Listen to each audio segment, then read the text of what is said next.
প্রিয় ছাত্রছাত্রীরা, আজকে যে অঙ্কটা করে দেখাবো সেটা তো WBPSC ফুড এসআই পড়েছিল, ফুড এসআই 2024-এ।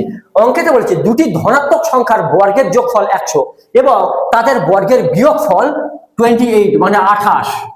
তাহলে সংখ্যা দুটির যোগফল কত?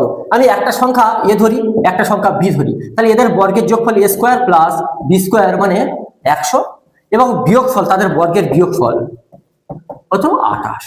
আমি তোমাদের একটা বলেছিলাম যে দুটি সংখ্যার যোগফল যদি বলে দেয়, দুটি সংখ্যার বিয়োগফল যদি বলে দেয়, তাহলে এই দুটোকে মানে এই দুটোকে যোগ করে 2 দ্বারা ভাগ করলে বড় সংখ্যা, আর এই দুটোকে বিয়োগ করে 2 দ্বারা ভাগ করলে ছোট সংখ্যা।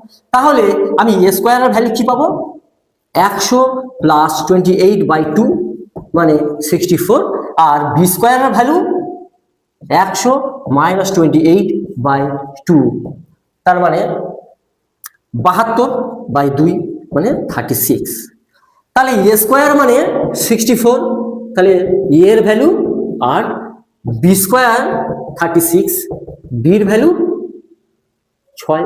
তাহলে দুটো সংখ্যার যোগফল, তাহলে এ প্লাস বি 8 প্লাস 6 = 14। আশা করি তোমাদের ট্রিক্সটা ভালো লেগেছে। অ্যান্সার বি সেকেন্ড হবে।